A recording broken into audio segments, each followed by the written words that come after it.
Namaskar, I am Dr. Sanjeev Bhama, and as I am a homeopathic physician, I handle a large number of cases of renal calculi और kidney stones. आजकल बहुत से लोगों को kidney stones हो जाते हैं और लोगों के मन में एक मान्यता है कि होम्योपैथी में किडनी स्टोन्स का बहुत अच्छा ट्रीटमेंट है।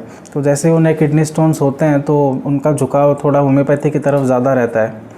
इवन आजकल तो कुछ एलोपैथ्स भी किडनी स्टोन के केसेस होम्योपैथ्स को रेफ़र कर रहे हैं, जो कि बहुत अच्छी बात है। बहुत अच्छा लगता है कि एक हेल्दी एनवायरनमेंट डेवलप हो रहा है। पहले काफ़ी तलवारें खिंची रहती थी एक दूसरों के बीच। कोई एलोपैथ होम्योपैथी की बुराई कर रहा है, कोई होम्योपैथ एलोपैथी की बुराई कर रहा है, कोई आयुर्वेद की बुराई कर रहा है। लेकिन जैसे जैसे एजुकेशन का लेवल बढ़ता जा रहा है, लोगों को खुद समझ में आने लगा है कि उनके लिए क्या अच्छा है, क्या बुरा है। इसीलिए एक डॉक्टर का एक पेशेंट की बीमारी का सिर्फ इलाज कर देना ही काफ़ी नहीं है। इवन ये इक्वली इम्पॉर्टेंट है कि पेशेंट को उनकी बीमारी के बारे में एजुकेट किया जाए, ताकि हम सब मिलके एक स्वस्थ समाज की ओर बढ़ सकें। इसलिए आज ये वीडियो बनाने का मेरा यही एम है कि जो लोग किडनी स्टोन से परेशान हैं या बहुत फ्रिक्वेंटली जिनको किडनी स्टोन्स हो जाते हैं, उनको ये पता रहे कि उन्हें हुआ क्या है, उसका बेस्ट पॉसिबल ट्रीटमेंट क्या है, उन्हें क्या प्रिकॉशंस रखने हैं। और किडनी स्टोन्स को लेकर लोगों के मन में काफ़ी सारे मिथ्स, भ्रांतियाँ भी हैं, तो उनको भी बस्ट आउट करने की हम कोशिश करेंगे। तो पहले हम ये समझते हैं कि किडनी स्टोन्स होते क्या हैं। किडनी स्टोन्स को बहुत सारे अलग अलग नामों से जाना जाता है, जैसे renal calculus, renal calculi, nephrolithiasis, urolithiasis, ये सभी किडनी स्टोन्स के नाम हैं, या जिसे हम कह देते हैं गुर्दे में पथरी हो जाना। लेकिन आखिर ये पथरी हो क्यों जाती है, इसको समझने के लिए हम पहले ये समझते हैं कि किडनी का हमारे बॉडी में क्या काम होता है। किडनी हमारे बॉडी में एक फ़िल्टर का काम करती है। हमारे पूरी बॉडी में ब्लड होता है और वो ब्लड पूरी बॉडी में सर्कुलेट होता रहता है, और उसका ये काम होता है कि जिस भी ऑर्गन को जो भी रिक्वायरमेंट हो, उसकी रिक्वायरमेंट की चीज़ें उसको प्रोवाइड करवाना, और उसके पास जो भी वेस्ट मटेरियल है उसको ले लेना, ताकि हर ऑर्गन की रिक्वायरमेंट पूरी हो सके और उसकी गंदगी भी ख़त्म हो सके। लेकिन जब ब्लड सभी ऑर्गन्स की गंदगी अपने अंदर ले लेगा तो खुद गंदा नहीं हो जाएगा, उसको कौन साफ़ करेगा। इसके लिए ब्लड जाता है किडनी के पास। अब किडनी क्या करती है, उस ब्लड को फ़िल्टर आउट करके उसमें जो भी वेस्ट मटेरियल है जिसकी बॉडी को अब कोई रिक्वायरमेंट नहीं है, उनको फ़िल्टर आउट करके यूरिन के थ्रू बॉडी से बाहर फेंक देती है। और ये प्रोसेस हमारे बॉडी में 24/7 चालू रहता है। अब कुछ केसेस में क्या होता है कि किडनी 99.5% वेस्टेज तो बाहर फेंक देती है यूरिन के थ्रू, लेकिन 0.5% वेस्ट मटेरियल किडनी में ही रह जाता है, और जो कि धीरे धीरे जमा होते होते एक छोटे पत्थर का रूप ले लेता है, जिसे हम किडनी स्टोन कह देते हैं। और ये स्टोन्स बनते किस चीज़ से हैं? ये हमारे यूरिन में कुछ सॉल्ट्स या कुछ मिनरल्स होते हैं, जो कि आपस में चिपक के क्रिस्टलाइज होके एक न्यूक्लियस बना लेते हैं, जो कि धीरे धीरे आगे बढ़ के एक स्टोन का रूप ले लेती है। किडनी स्टोन्स का फॉर्मेशन किडनी में या तो रीनल कैलिक्स में होता है या रीनल पेल्विस में होता है, और ये वहाँ से धीरे धीरे ट्रैवल करके यूरेटर के थ्रू या तो वो ब्लैडर में आ जाता है या और आगे यूरेथ्रा में चला जाता है। अब अगर किडनी स्टोन का साइज़ छोटा हुआ तब तो वो पेशाब के थ्रू वहाँ से निकल जाता है, और अगर किडनी स्टोन का साइज़ बड़ा हुआ तो फिर वो वहाँ फंस जाता है और सीवियर पेन प्रोड्यूस करता है। लेकिन किडनी स्टोन का फॉर्मेशन सिर्फ किडनी में ही होता है। अच्छा, एक इससे बहुत एक क्यूट सा इंसिडेंट मुझे याद आया। एक सज्जन थे जो कि मेरे पास आए, उनके पेट में काफ़ी दर्द हो रहा था। तो सिम्टम्स देख के मुझे ऐसे डाउट हुआ कि उनको हो सकता है किडनी स्टोन हो। तो रूल आउट करने के लिए मैंने उन्हें सोनोग्राफी एडवाइस की।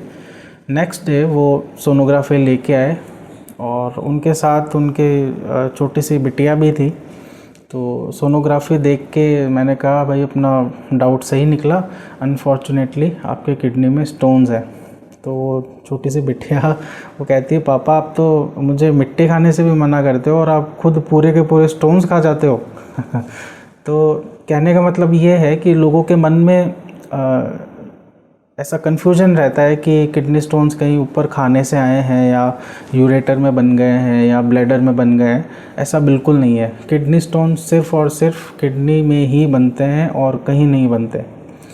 और कैसे बनते हैं वो हमने समझ ही लिया। अब क्वेश्चन ये उठता है कि किडनी स्टोन्स होते कितने टाइप के हैं और क्यों बनते हैं। तो जनरली 6 टाइप के किडनी स्टोन्स होते हैं। तो सबसे पहला और मोस्ट कॉमनली पाया जाने वाला स्टोन होता है calcium oxalate stone, making up to about 70 to 80% of all cases. Second most common kidney stone होता है calcium phosphate. Third is uric acid stone. Fourth होता है स्ट्रोवाइट स्टोन्स, या जिन्हें हम इन्फेक्शन रिलेटेड स्टोन्स या मैग्नीशियम अमोनियम फॉस्फेट स्टोन भी कहते हैं। फिफ्थ टाइप का स्टोन होता है सिस्टीन स्टोन, जो कि जेनेटिक होता है। और सिक्स्थ टाइप के स्टोन बहुत ही रेयरली देखने को मिलते हैं, जैसे जैंथीन या ड्रग इंड्यूस्ड स्टोन्स। अब हम देखते हैं कि ये सारे स्टोन्स बनते क्यों हैं। इसके बहुत सारे रीज़न्स हो सकते हैं, लेकिन मोटे मोटे तौर पे मैं आपको 4-5 रीज़न्स बता देता हूँ, जिसमें सबसे पहला रीज़न होता है सुपर सैचुरेशन ऑफ यूरिन। अगर आप पानी कम पीते हैं या आपके यूरिन में कुछ मिनरल्स या सॉल्ट्स जैसे calcium oxalate, uric acid, cystine, ये ज़रूरत से ज़्यादा एक्सक्रीट होते हैं, तो धीरे धीरे इनकी मात्रा आपके यूरिन में बहुत ज़्यादा बढ़ जाती है। और जब इन सॉल्ट्स और मिनरल्स की मात्रा अपनी सॉल्युबिलिटी लिमिट से भी ज़्यादा बढ़ जाती है, तो ये आपस में क्रिस्टलाइजेशन होके एक न्यूक्लियस बना लेते हैं, जिसे हम मेडिकल टर्म में कहते हैं न्यूक्लिएशन। और धीरे धीरे ये न्यूक्लियस एक क्रिस्टल का रूप ले लेता है और कुछ दिनों में ये क्रिस्टल, छोटे छोटे क्रिस्टल्स आपस में चिपक के एक बड़ा किडनी स्टोन बना लेते हैं। और इस फेज़ को हम कहते हैं क्रिस्टल ग्रोथ या फिर एग्रीगेशन फेज़।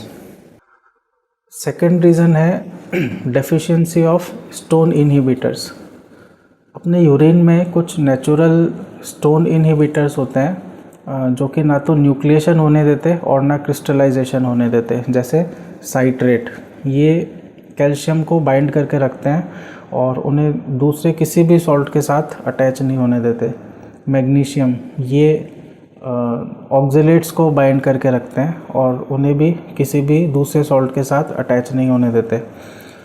तो सबसे कॉमनली पाया जाने वाला स्टोन कौन सा होता है? Calcium oxalate. तो अगर आपकी यूरिन में सफिशिएंट अमाउंट में साइट्रेट और मैग्नीशियम होगा तो वो इनको आपस में चिपकने ही नहीं देंगे, और जब चिपकने ही नहीं देंगे तो स्टोन भी नहीं बनेगा। लेकिन कुछ केसेस में इन नेचुरल स्टोन इनहिबिटर्स की मात्रा कम हो जाती है। ऐसे केसेस में फिर फ्रिक्वेंटली स्टोन्स बनने लग जाते हैं, और ये अपने आप में एक बहुत बड़ा रीज़न है। थर्ड फैक्टर होता है यूरिनरी पीएच। अभी यूरिनरी पीएच क्या होता है? आपका यूरिन या तो एसिडिक नेचर का होगा या बेसिक नेचर का होगा। अब आपका यूरिन एसिडिक है या नेचर है, इसको नापने के लिए एक स्केल तैयार की गई है जिसको हम कहते हैं पीएच स्केल। इसमें 0 से 14 तक नंबर सेट किए हुए होते हैं। अगर आपका यूरिन 0 से 7 की रेंज में रहता है, इसका मतलब आपका यूरिन एसिडिक है। और अगर 7 से 14 के बीच में रहता है, इसका मतलब आपका यूरिन बेसिक है। एक नॉर्मल यूरिन का पीएच 4.5 से 8 के बीच, या एक एवरेज निकाले तो 6 के आसपास रहता है, यानी स्लाइटली एसिडिक रहता है। तो ये जो यूरिनरी पीएच होता है ना, ये बहुत एक इम्पॉर्टेंट रोल प्ले करता है कि आपको किस टाइप के स्टोन्स होने के चांसेस हैं। अगर आपका यूरिन ज़रूरत से ज़्यादा एसिडिक है तो आपको यूरिक एसिड स्टोन या सिस्टीन स्टोन बनने के चांसेस ज़्यादा रहेंगे। अगर आपका यूरिन ज़रूरत से ज़्यादा बेसिक है तो आपको ये कैल्शियम फॉस्फेट या रेगुलर इन्फेक्शन रहने के कारण स्ट्रोवाइट स्टोन्स बनने के चांसेस ज़्यादा रहेंगे। अगर आपका यूरिन नॉर्मल भी है, यानी उसका पीएच 6 के आसपास भी है, तो भी आपको कैल्शियम ऑक्जेलेट स्टोन्स होने के चांसेस ज़्यादा रहेंगे। तो कहने का मतलब ये है कि आपके यूरिन में हमेशा एक एसिड बेस का एक बैलेंस बना हुआ रहना चाहिए। लेकिन कुछ लोग जिसके लिए होम्योपैथी में एक स्पेशल टर्म है लिथेमिक कॉन्स्टिट्यूशन, तो ये लिथेमिक कॉन्स्टिट्यूशन के लोगों में इनके यूरिन में, और यूरिन में क्या पूरी बॉडी में ही इनके एसिड बेस बैलेंस गड़बड़ाया हुआ रहता है और इसीलिए इनको फ्रीक्वेंटली स्टोन्स होते रहते हैं।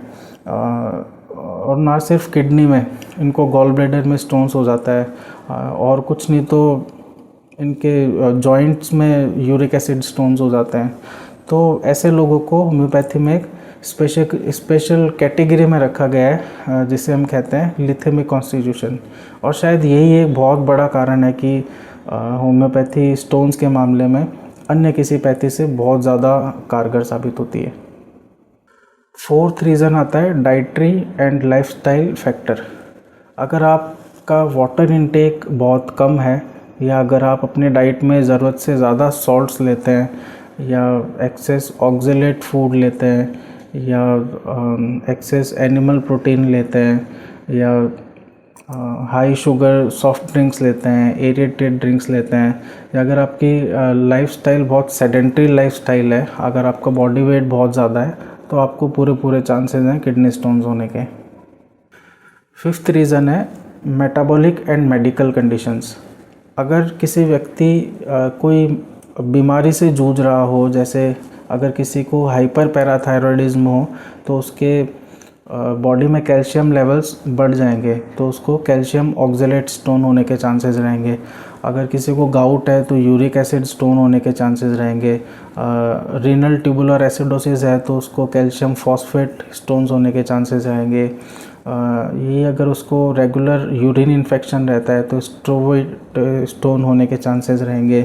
अगर उसको कोई जेनेटिक डिसऑर्डर है तो उसमें सिस्टीन स्टोन होने के चांसेस रहेंगे। और इसमें ये यूरिन इन्फेक्शन वाला बहुत कॉमन है। तो ये तो थे 5 फैक्टर्स जिससे हमें पता लगा कि स्टोन्स होते क्यों हैं। अब हम ये समझते हैं कि अगर आपको स्टोन्स हो गया है तो आपको पता कैसे लगेगा कि आपको स्टोन है। तो इसके लिए हम समझते हैं सिम्टम्स और डायग्नोसिस।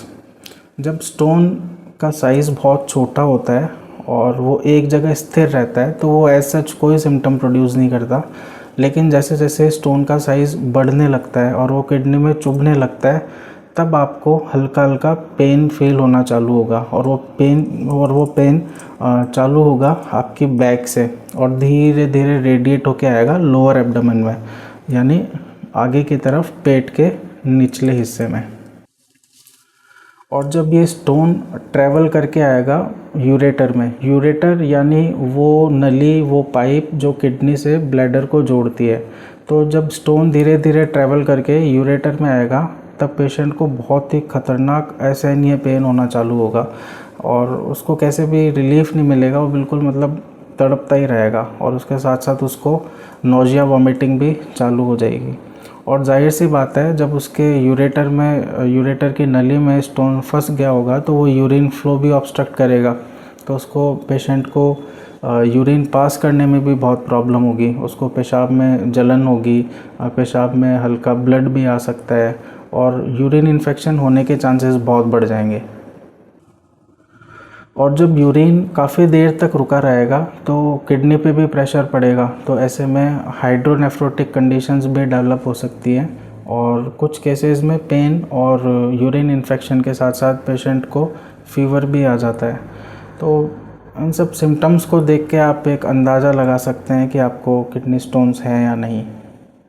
लेकिन कंफर्मेशन के लिए हम कुछ डायग्नोस्टिक टेस्ट करा सकते हैं, जैसे अल्ट्रासोनोग्राफी बहुत कॉमनली यूज़ होता है टू डिटेक्ट किडनी स्टोन्स।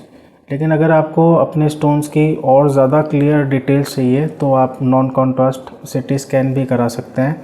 लेकिन मोस्ट ऑफ द केसेस में सोनोग्राफी सफिशिएंट होती है। या इसके अलावा आप एक्सरे भी करा सकते हैं, लेकिन एक्सरे में आपको उतनी क्लियर डिटेल्स नहीं मिल पाएगी। अब अगर हम बात करें अदर देन इमेजिंग, तो हम करा सकते हैं urine analysis to check of crystals, infections, blood, pH etcetera. या अगर आपको अपना पॉजिटिव फैक्टर खोजना हो तो आप कुछ ब्लड टेस्ट भी करा सकते हैं, जैसे कैल्शियम और uric acid, kidney function test, and that's all. Now let's talk about treatment. Allopathy में तो कुछ पेन रिलीवर्स दिए जाते हैं जिससे फॉर द टाइम बिंग आपको पेन फील होना कम हो जाता है, या कुछ अल्फ़ा ब्लॉकर्स देते हैं जिससे यूरेटर का पैसेज थोड़ा सा रिलैक्स होके ब्रॉड हो जाता है, तो स्टोन पास होने में थोड़ा इजी रहता है।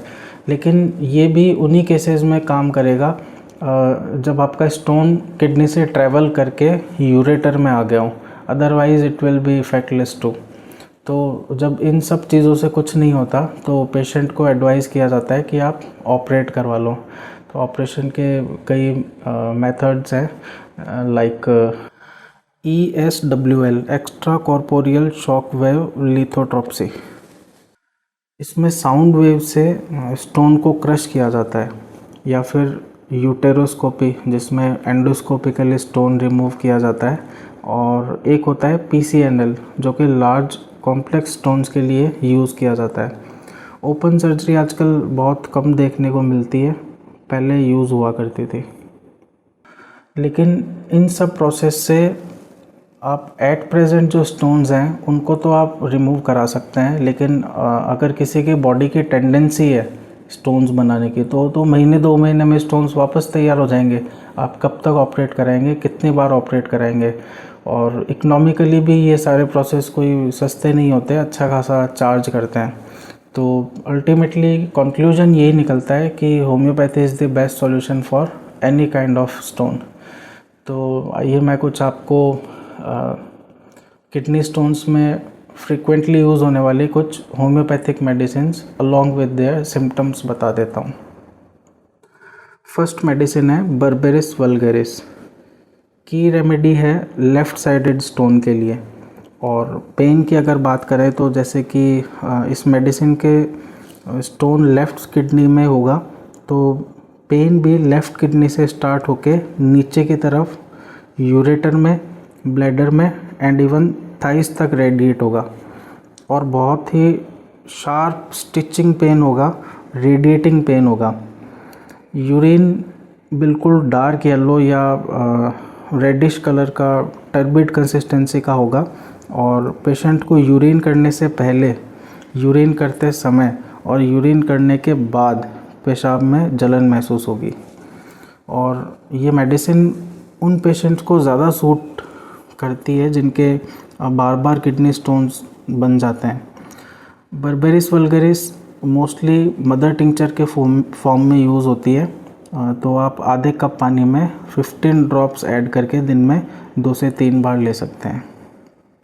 नेक्स्ट मेडिसिन आती है लाइकोपोडियम। ये मेडिसिन जनरली कवर करती है राइट साइड के किडनी स्टोन्स को, और इसमें पेशेंट को राइट साइडेड किडनी से ब्लैडर तक पेन फील होगा, और स्पेशली यूरिन करने से पहले पेन फील होगा। यूरिन भी बहुत क्लाउडी और ऑफेंसिव स्मेल का होगा, और यूरिन में रेड सैंड लाइक सेडिमेंटेशन होगा। मतलब अगर आप यूरिन को किसी कंटेनर में स्टोर करके रखेंगे तो उसमें नीचे रेड कलर के मिट्टी जैसे दाने जमा हो जाएंगे। इसमें पेशेंट को स्टोन के साथ साथ गैस्ट्रिक इश्यूज़ भी होंगे, जैसे ब्लोटिंग फील होगी, और दिखने में लाइकोपोडियम का पेशेंट बहुत दुबला पतला सा, मतलब बहुत वीक अपीयरेंस का होता है। और डोजेस की अगर बात करें तो 30 पोटेंसी में या 200 पोटेंसी में आप 2-2 ड्रॉप्स दिन में 1 या 2 बार ले सकते हैं। अगली मेडिसिन है कैंथेरिस। ये की रेमेडी है जब आपको यूरिन ट्रैक्ट में इरिटेशन हो, बहुत ज़्यादा बर्निंग हो, इतनी ज़्यादा इरिटेशन हो कि यूरिन से ब्लड ही आने लग जाए, along with frequent urge to urinate. मतलब आपको बार बार लगेगा कि पेशाब आ रहा है, लेकिन जब आप करने जाएंगे तो पेशाब बहुत रुक रुक के और बहुत बर्निंग पेन के साथ पास होगा, और ये सब बहुत सडनली होगा। तो ऐसे केसेस में कैंथेरिस बहुत अच्छा काम करती है। इसको आप 30 पोटेंसी में हर 4 घंटे में रिपीट कर सकते हैं ड्यूरिंग एक्यूट पेन। इसके बाद एक मेडिसिन आती है सारसापारेला। ये स्पेशली उन केसेस में काम आती है जिनमें छोटे छोटे मल्टीपल स्टोन्स होते हैं। इसमें पेशेंट को बहुत ख़तरनाक पेन होता है यूरिनेशन के एंड में। मतलब जैसे ही आपको लगेगा कि आपका यूरिन पूरा पास हो गया है तो एंड में आपको ऐसा फील होगा कि आपका यूरिन कोई घाव के ऊपर से पास हो रहा हो, और यूरिन थोड़ा सा गाढ़ा और मडी होगा। ऐसे लगेगा जैसे यूरिन में पस आ रही हो साथ में। तो सारसापारेला को आप मदर टिंचर के फॉर्म में 15 ड्रॉप्स दिन में 3 बार या 30 पोटेंसी के फॉर्म में 2-2 ड्रॉप्स दिन में 2 बार ले सकते हैं। नेक्स्ट मेडिसिन है परेरा ब्रेवा। परेरा ब्रेवा के पेशेंट को बहुत वायलेंट पेन रहता है और वो बहुत ही डिफ़िकल्ट यूरिनेशन होता है। पेशेंट पूरा मतलब आगे की तरफ बेंड होके अपना पूरा जोर लगा देता है यूरिन पास करने के लिए, लेकिन फिर भी पूरा यूरिन पास नहीं हो पाता। और जो होता भी है तो बिल्कुल डार्क ब्लडी बिल्कुल ब्रिक रेड यूरिन पास होता है। इसको भी आप 30 पोटेंसी या मदर टिंचर दोनों में यूज़ ले सकते हैं दिन में 2-3 बार। एक मेडिसिन है कैलकेरिया कार्ब। ये मेडिसिन स्पेशली उन पेशेंट्स के लिए होती है जिनका कैल्शियम मेटाबॉलिज्म गड़बड़ाया हुआ होता है। इन पेशेंट को इंटरमिटेंट कॉलिकी पेन फील होता है, मतलब मरोड़े जैसे आते हैं और पेन की एकदम से एक वेव सी आती है और एकदम से चली भी जाती है, और ये होता है मस्कुलर कॉन्ट्रैक्शंस के कारण। और यूरिन अपीयरेंस की बात करें तो बिल्कुल मिल्की वाइट क्लाउडी यूरिन, जिसको अगर आप टेस्ट कराएंगे तो उसमें कैल्शियम के ट्रेसेस भी आएंगे। कैलकेरिया कार्ब के पेशेंट में बहुत थुलथुले से ऐसे चब्बी पेशेंट्स होते हैं जिनके सर पे नेक पे बहुत पसीना आता है।